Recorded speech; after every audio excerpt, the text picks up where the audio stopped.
Picture a story where wishes come true. A whopping $500 million windfall and control of a booming business. That's the reality that unfolded for us as Nora, my sister-in-law, joyfully celebrated our family's newfound wealth. Among the staff, whispers spread like wildfire as they soaked in the news. With a triumphant tone, Nora announced, "Quiet, please. It's time for my husband to step into his role at the company and claim his $3 million share." Her words triggered laughter among the employees, intrigued by the sudden twist. In the midst of the excitement, my older brother Jack pored over legal papers passed to him by our family's lawyer. His face drained of color as he absorbed the contents of our father's will. "Take a look at this," he whispered to Nora, who gasped in shock as she read the document. "Hi there. I'm Stella, a 26-year-old who's been deeply involved in my dad's business since I was little. I've seen him build it up from scratch into the success it is today. Even when things got tough at the start, he never gave up. And that really inspired me. As the business grew, I wanted to help out, especially since my mom handled a lot of the behind-the-scenes stuff. My parents always encouraged me to choose my own path after high school, but I knew I wanted to be part of Dad's legacy. That feeling only got stronger as I got older. When I finally joined the family business, I was lucky to have Leo, a longtime employee, show me the ropes. He taught me all about how things work without treating me differently because I'm the boss's kid. Learning from him gave me a real understanding of what we do and how to do it well. Meanwhile, my brother Jack, who's just a year older than me, was off studying management, planning to take over from Dad one day. He'd often talk about it with his friends, confident that he was meant to lead the company someday. This tale peels back the layers of family dynamics, inheritance, and the pursuit of success within a business setting. It challenges the idea that privilege equals entitlement, instead highlighting the importance of earning one's place through hard work and dedication. As the story unfolds, unexpected twists shine a light on the true meaning of legacy and responsibility. My brother Jack led a life cushioned by stability and certainty, the envy of many of his friends. "You're so lucky," they'd say, eyeing the secure future Jack had courtesy of our family's business. The conversation often turned to me, his younger sister, sparking curiosity about any potential rivalry for control of the company. "Oh, my sister. She's around, but she's more a behind-the-scenes type," Jack would explain, somewhat brushing off any speculation. Jack had his own approach to getting ready for leadership, spending extravagantly and enjoying socializing under the guise of gaining management experience. He knew that being the future president made him popular, especially with women attracted to his status. Among many admirers, he picked Nora, the most dazzling of them all, as his wife. Their wedding was a spectacle, followed by a lavish honeymoon and the building of a grand mansion to start their luxurious life together. Nora seemed perfectly content in her role, living in luxury and always having things her way with Jack. Compared to her, my life seemed ordinary, quietly working alongside my mother in the company. I was happy with my behind-the-scenes role, far from the glitz and glamour Nora enjoyed. During family gatherings, Nora often looked at me with a hint of superiority in her laughter. "You don't really fit the image of a CEO's daughter," she'd say, finding the idea amusing. I never understood Nora's fascination with extravagant living, a lifestyle that felt foreign to me. She probed, unable to grasp why someone born into wealth would show little interest in flaunting it. "Living so simply despite your family's riches, I just don't get it," she'd say, as if the idea of not showcasing wealth was beyond her comprehension. This difference in our lifestyles highlighted our contrasting values and viewpoints. While Nora valued material possessions and social status, I found fulfillment in quietly contributing to our family's legacy. It wasn't about money or titles for me. It was about being part of something meaningful. Despite being the daughter of the company's president, as my brother often pointed out, I didn't seek attention or special treatment. I believed in treating my colleagues with respect, just like anyone else. My approach to work and relationships within the company was rooted in humility and mutual learning. I recognized that many of my coworkers had skills and knowledge surpassing mine, and I respected the importance of every role within our organization. My brother held firm to the belief that a boss must always maintain an air of superiority to command respect from their team. He was surprised by my perspective and criticized my approach, insisting that a true leader should assert dominance and delegate mundane tasks to others. According to him, This mindset separated the real leaders in our family from the rest.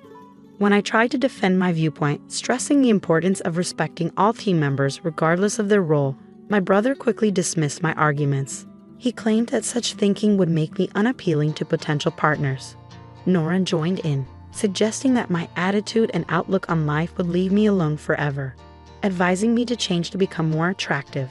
My brother even threatened my job security once he took over the company, highlighting our vastly different values and approaches to leadership and personal relationships. Following the uncomfortable confrontation, my mother stepped in with her support, reminding me of the value I brought to the company and advising me not to let my brother's criticisms affect me. My father also made his disapproval of my brother's attitude clear with his stern demeanor. It was evident that my parents didn't share my brother and Nora's views, leading to a tense period where they avoided our family home. Reflecting on the strain caused by this disagreement, I realized that despite our differences, it was crucial for each of us to stay true to our principles. While my brother and Nora continued their lavish lifestyle, frequenting fancy restaurants and luxurious resorts to maintain a certain image, I remained dedicated to my values. I focused on making meaningful contributions to our family business, cherishing the importance of humility and teamwork that I had learned over time. Jack was on track to become the president of our father's company, a role he was being prepared for as our father worked diligently to expand his business. One evening at home, my father suddenly felt intense chest pains. Worried, I urged him to stay calm while I called for an ambulance. In those tense moments, he directed me to a letter in a drawer, insisting, "Stella, read this. If anything happens to me, the lawyers will handle the rest." His words were barely out before he lost consciousness, and despite being rushed to the hospital, he passed away without regaining consciousness. Jack and Nora, my brother and his wife, were abroad during this crisis and missed being with our father during his final moments. They returned from their vacation 3 days later, just in time for the funeral. Jack's comment, "We're just glad we made it on time. Never thought Dad would pass while we were away," struck me as insensitive. Their casual arrival and failure to acknowledge the efforts my mother and I put into organizing the funeral were deeply disheartening. I was surprised by his criticism, especially since my mother and I had carefully chosen the menu together.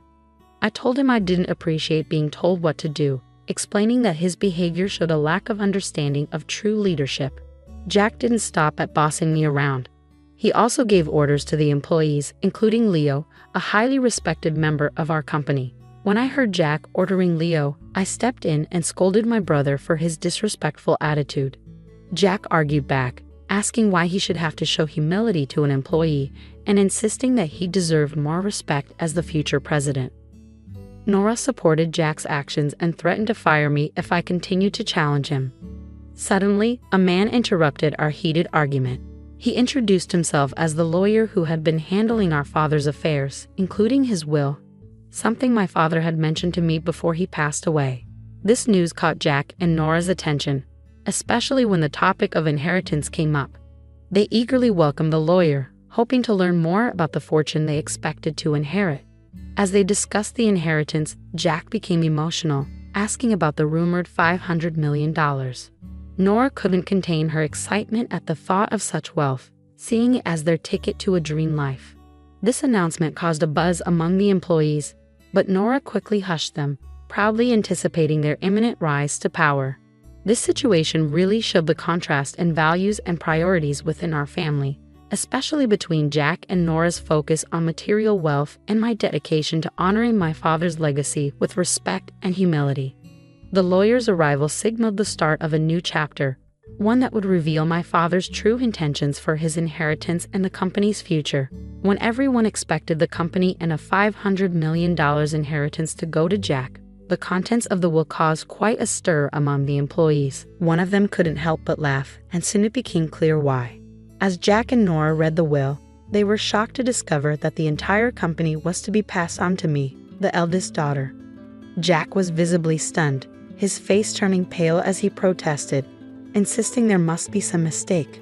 The lawyer present during this confrontation confirmed the legality of the will, which only made Jack more agitated and unwilling to accept the decision. He argued that our father must have been mentally unfit when making such choices, suggesting they were invalid. This attack on our father's judgment pushed me over the edge. I defended our father's honor and integrity, refusing to accept Jack's claim to lead the company. My brother reached his breaking point as I openly questioned his qualifications, highlighting his lack of contribution to the company's well-being. Jack and Nora defended themselves, claiming they had prepared for his presidency by building a luxurious mansion and living a lavish lifestyle. I countered, emphasizing that these surface-level actions didn't prove leadership or business sense. Furthermore, I revealed a letter from our father detailing the financial support he had given Jack, including the mansion and other extravagances, which was actually an advance on Jack's inheritance, significantly reducing his share. Nora panicked upon hearing this, realizing the implications of the will and letter. The whole situation played out as a clash between expectations and reality, exposing the deep divisions within our family over our father's company's legacy and the true qualities of leadership and responsibility. When the $500 million inheritance was mentioned, Nora's confusion and frustration were evident. Wait, so the whole inheritance is only worth $500 million? Have we really spent that much already? This doesn't seem fair, she lamented. An employee who had previously laughed stepped forward to clarify for Nora that the $500 million represented the company's value, not personal wealth available for inheritance. Nora struggled to understand this distinction, unable to grasp that company funds weren't meant to be divided up as personal inheritance.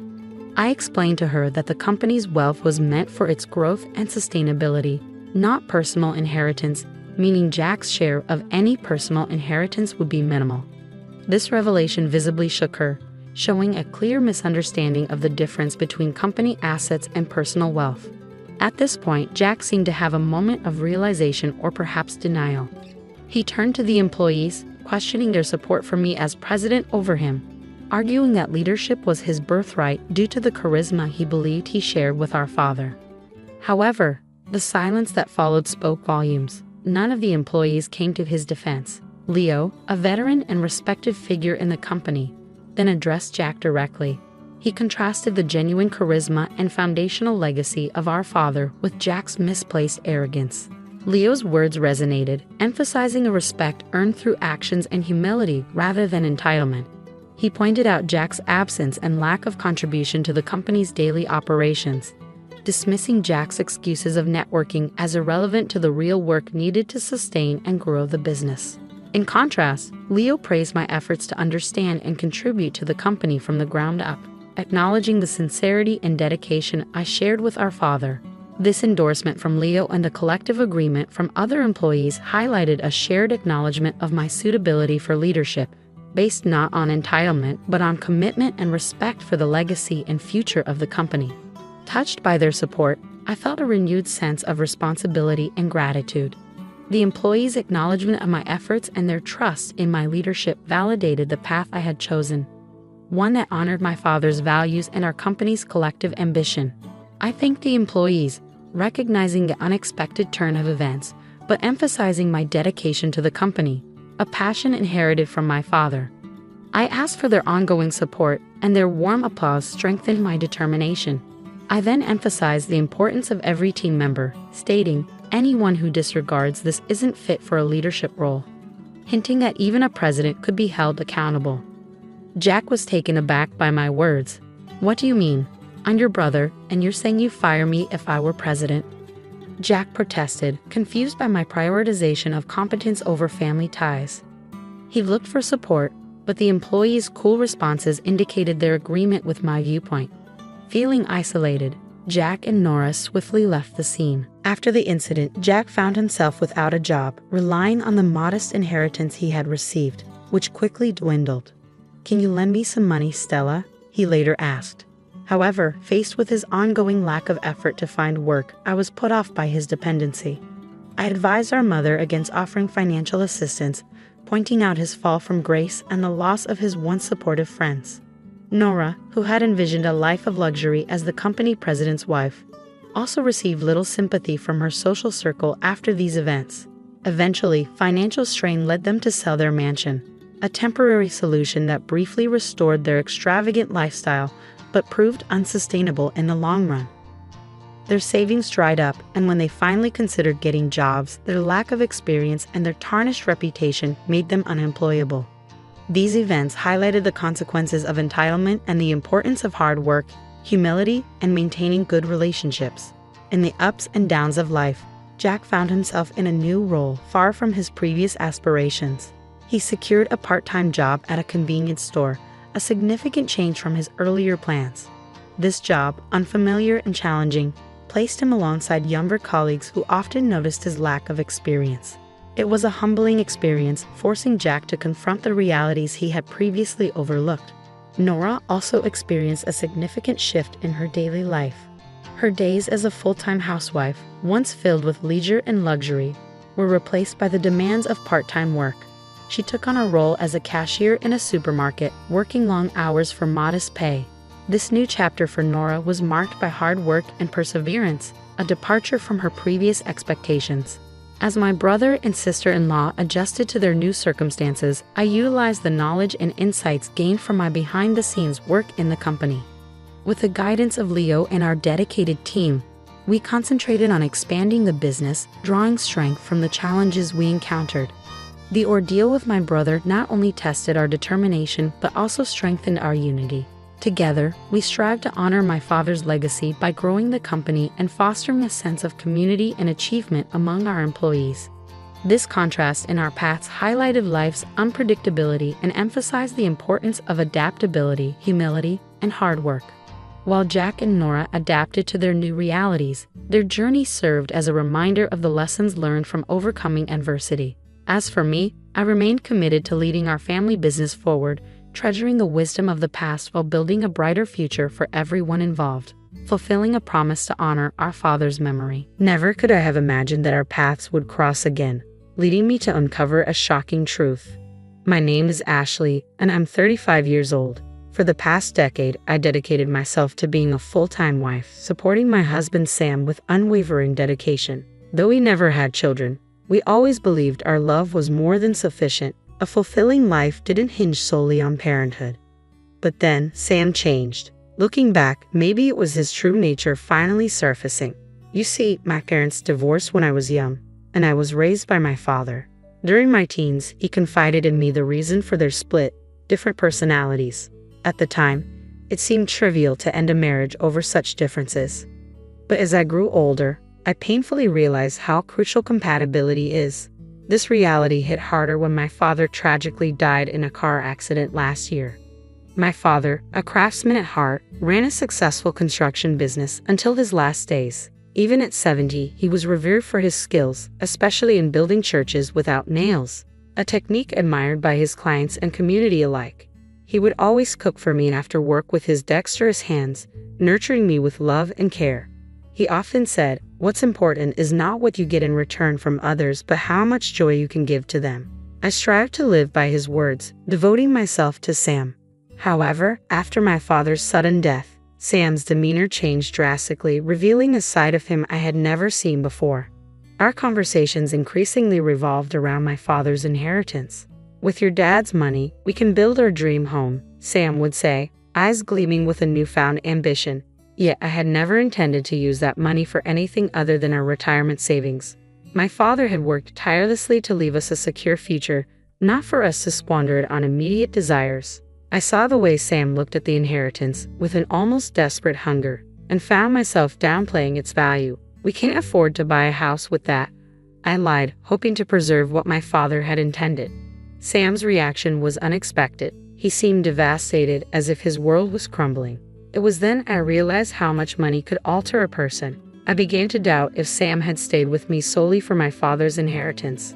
However, about 6 months later, on a weekend while I was doing chores and Sam was watching TV, he spoke up with an unusual seriousness. "Oh, I have something to tell you," he said, and for the first time since he proposed, his tone was grave. A chill ran down my spine as I sat across from him, watching a tear roll down his cheek. "What is it?" I asked, my voice catching. "I realize I've made you feel like I'm only interested in your dad's money," Sam began. "We don't have children, so we should be enjoying our time together, but I haven't put in the effort. Thank you for always being there, even though I leave all the housework to you and we rarely go out on my days off."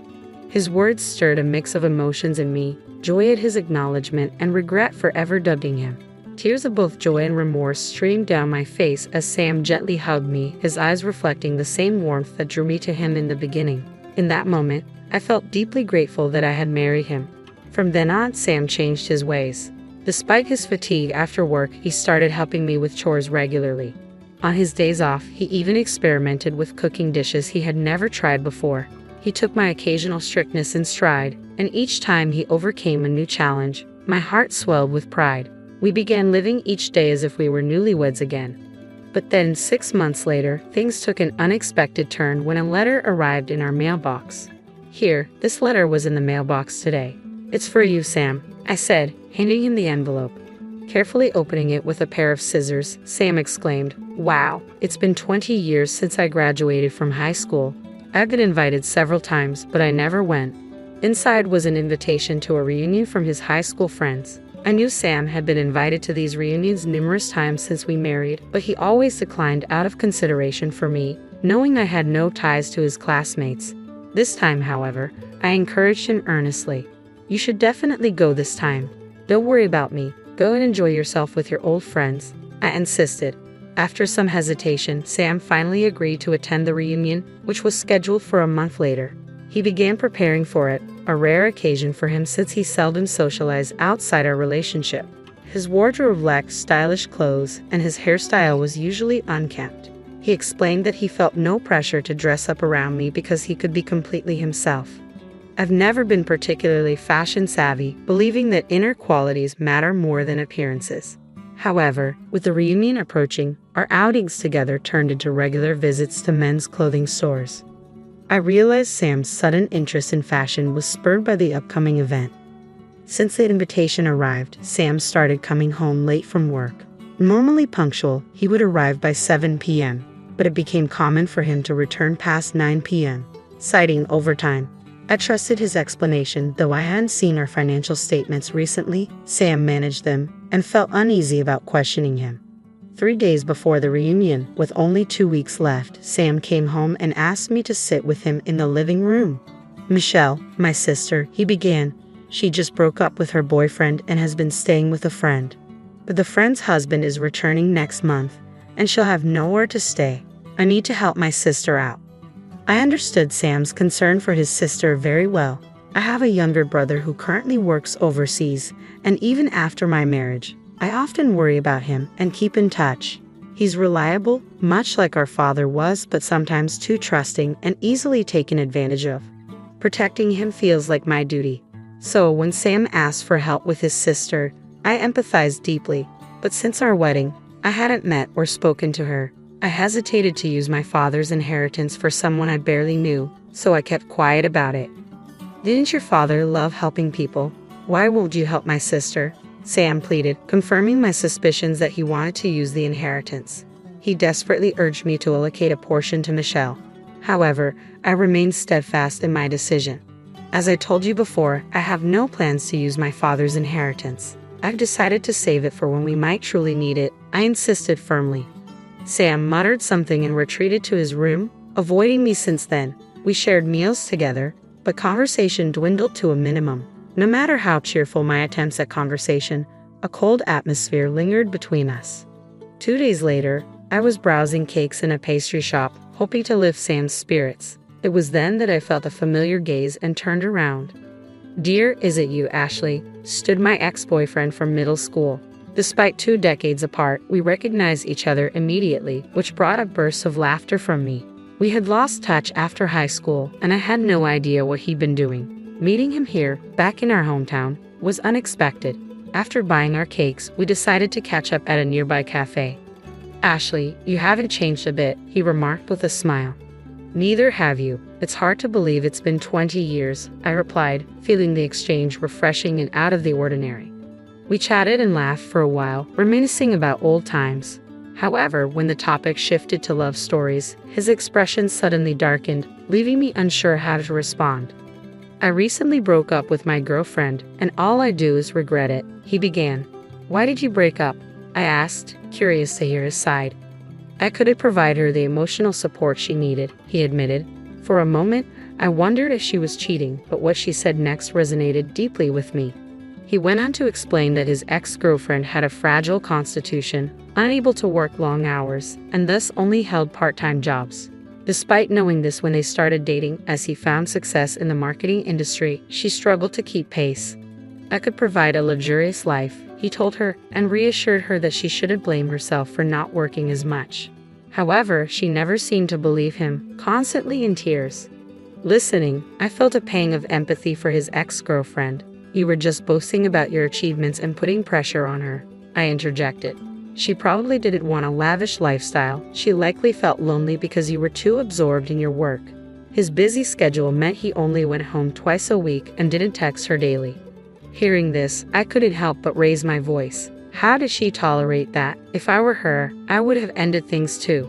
No matter how busy you are, neglect like that is unacceptable. You knew her limitations. Why didn't you care for her more? As the truth sunk in, I couldn't help but draw parallels to my own marriage, especially around our 3rd year together. I was struggling with infertility treatments and sank into a deep depression, both physically and mentally drained. Despite this, my husband, who claimed to be occupied with work, never once checked in to see if I was okay. After I finally expressed my pain, he apologized and made efforts to improve. The hurt from that time lingers painfully in my memory. Seeing how desperate I was, my ex-boyfriend seemed to realize his own mistakes. He confessed he wanted to reconcile with his ex but lacked the courage to act. Wanting to help him, I listened to his grievances about my husband, and we spent time together consoling each other. At least that's what I believed. However, a shocking revelation left me stunned. My ex revealed that his older brother's wife was extremely cold-hearted despite being a stay-at-home wife. She neglected household chores and wasted money on nights out, pushing him towards considering divorce. Shocked by this story, I sympathized deeply. "That's awful. I can't believe he's putting up with her," I commiserated. "Yeah, that's why he's secretly planning to let loose at an upcoming reunion," my ex explained. The word reunion struck a chord. Comparing details about his brother's situation and my own husband's behavior, a shocking truth emerged. His recent ex-girlfriend was none other than my husband's sister, Michelle. We were both left speechless by this bizarre coincidence. Sharing everything about our troubled marriages, my ex became visibly upset on my behalf. "Your husband is lying. He's using his sister to gain access to your father's wealth," he concluded angrily. We decided to confront my husband the following day. Knowing his usual work hours, we tracked his movements. He left his office 10 minutes later than usual and headed towards an unfamiliar mountain lodge. There, we witnessed him being warmly greeted by a woman, clear evidence of his infidelity. Realizing how hard it would be to gather solid proof ourselves, we opted to hire a private investigator. Upon our return to the lodge, we discovered another unforgivable truth. My husband had purchased the lodge for $70,000 in cash, hiding this financial move from me.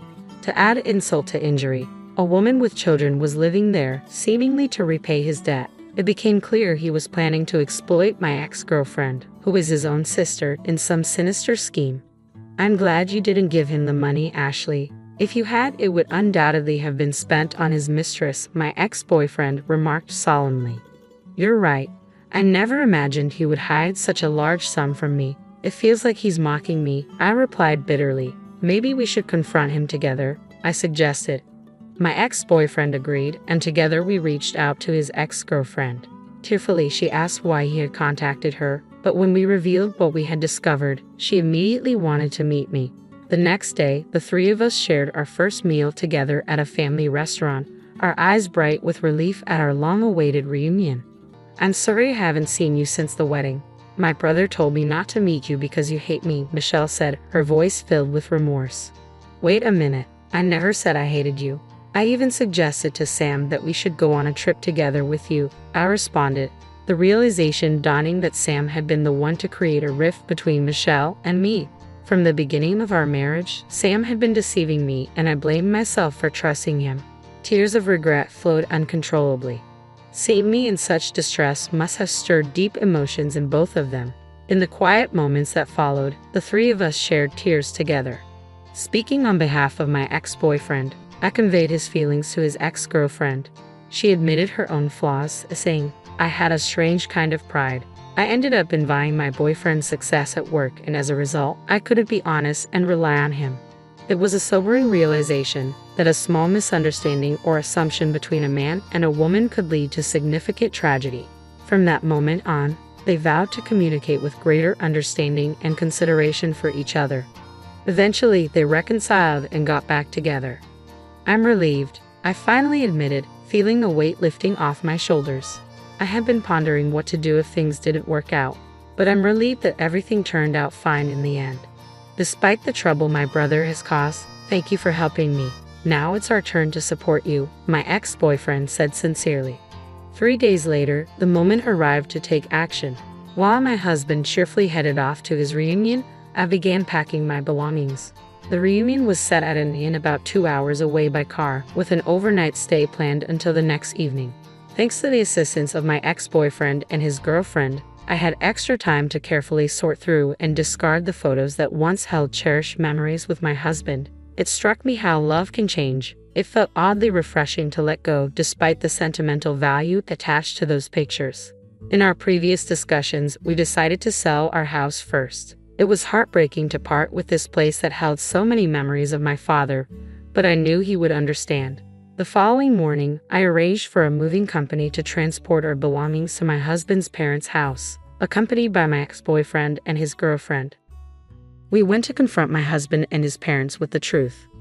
Upon hearing a recount, my husband's parents were furious.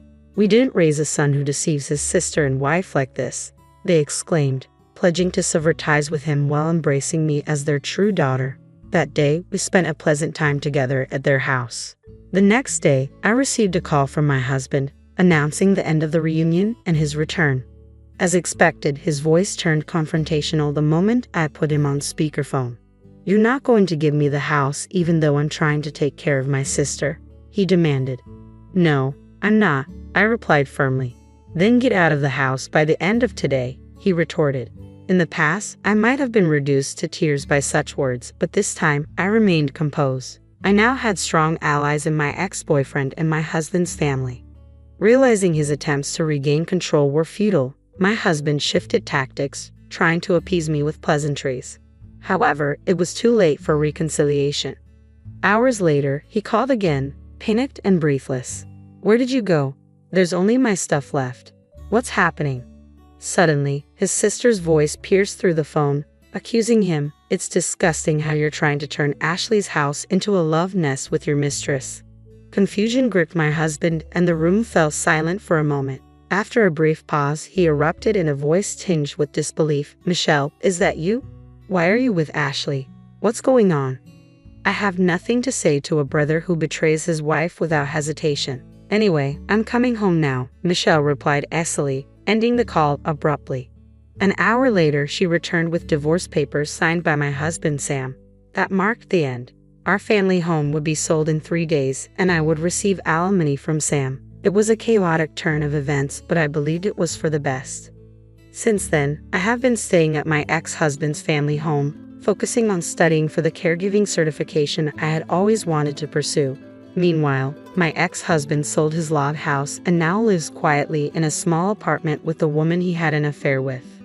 I feel refreshed and content, knowing that if she's satisfied with him, they can have each other. I am confident that a better person than my ex-husband will enter my life. Keep going, Ashley, I remind myself daily, embracing the fulfilling life I now lead.